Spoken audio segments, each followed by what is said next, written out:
அன்றைக்கி நம்ம குப்பையிலேருந்து 3 மொபைல் கிடச்சிதுங்க. அந்த 3 மொபைலை எடுத்துகிட்டு வந்து ரீஸ்டோர் பண்ணலான்னு சொல்லிட்டு வீடியோ போட்டிருந்தோம். அதில் எந்த மொபைல் ரீஸ்டோர் பண்ணலாம் ஃபஸ்ட்டு அப்படின்னு சொல்லிட்டு மக்கள்கிட்ட கேட்கும்போது அவங்க வந்துட்டு விவோ மொபைல் ரீஸ்டோர் பண்ணுங்க அப்படின்னு சொல்லியிருந்தாங்க. அதுக்காக பைக்கை எடுத்துகிட்டு நம்ம காலையில் ரிசீட் போயிட்டு பைக்கை பார்க் பண்ணிவிட்டு நம்ம எடுத்துகிட்டு போன மொபைல் தாங்க இந்த விவோ மொபைல். இது ஃபஸ்ட்டு நான் பேட்டரி போட்டு பார்த்தேன், அப்பயே வந்து அது ஆன் ஆகலை. அடுத்து வந்து ஆன் ஆஃப் ஸ்ட்ரிப் ப்ராப்ளம்னு சொல்லிட்டு நம்ம ஆன் ஆஃப் ஸ்ட்ரிப்பை மாற்றி பார்த்தோம், அப்பயே வந்துட்டு அது ஆன் ஆகலை. அது ஓரமாக தூரமாக வச்சுட்டு நமக்கு கஸ்டமர் கொடுத்த பிக்சல் 6 ப்ரோவை எடுத்துகிட்டு அதுக்கு வந்து டிஸ்பிளேவும் பேக் ஹவுசிங்கும் வந்து நம்ம வந்து ரிசீட்லேயே வாங்கிட்டு வந்துட்டு அதை பக்காவை நம்ம ரெடி பண்ணிட்டோம்.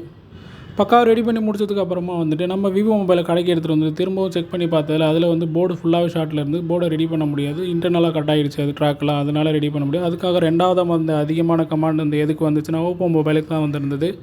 ஓப்போ மொபைல் ஆல்ரெடி ஆன் ஆனதுனால அதுக்கு வந்துட்டு டிஸ்பிளே, மிடில் ஃப்ரேம் இதெல்லாம் வாங்கிட்டு வந்துட்டு ஆன் ஆஃப் ஸ்ட்ரிப்பு எல்லாமே மாற்றி அதை வந்து பக்காவாக நம்ம ரெடி பண்ணிட்டோம். அது வந்துட்டு டிஸ்பிளே எல்லாமே எடுத்துகிட்டு ப்ராப்பராக வந்து அதை ரெடி பண்ணி வச்சுருக்கோம். நம்ம ஃபோனை ப்ராப்பராக ஆன் பண்ணி நான் உங்களுக்கு காட்டுறேன் பாருங்கள். இப்போ தான் நம்ம ரெடி பண்ணுறதை நீங்கள் பார்த்துட்டு இருக்கீங்க. டிஸ்பிளே பிரிச்சுட்டு அதை வந்து ஃபுல்லாகவே செக் பண்ணிவிட்டு அது பேட்டரியில் வந்து பூஸ்ட் பண்ணிவிட்டு அதை வந்து பக்காவாக நம்ம ரெடி பண்ணிட்டோம். ஓப்போ அப்படின்னு வந்துச்சு. நம்ம அதை ரெடி பண்ணிவிட்டு பார்க்குறோம். ஃபோன் வந்து பக்காவாக இருக்குங்க, நல்ல ஒர்க்கிங் கண்டிஷனில் தான் இருக்குது. இது குப்பையிலே போட்டாங்க, நம்ம இதை எடுத்து ரெடி பண்ணிட்டோம். சூப்பராக ரெடி பண்ணி பக்காவாக கொடுத்துட்டோம். இது போல் வீடியோஸ் பார்க்க மறக்காமல் ஃபாலோ பட்டனை கிளிக் பண்ணிக்கோங்க.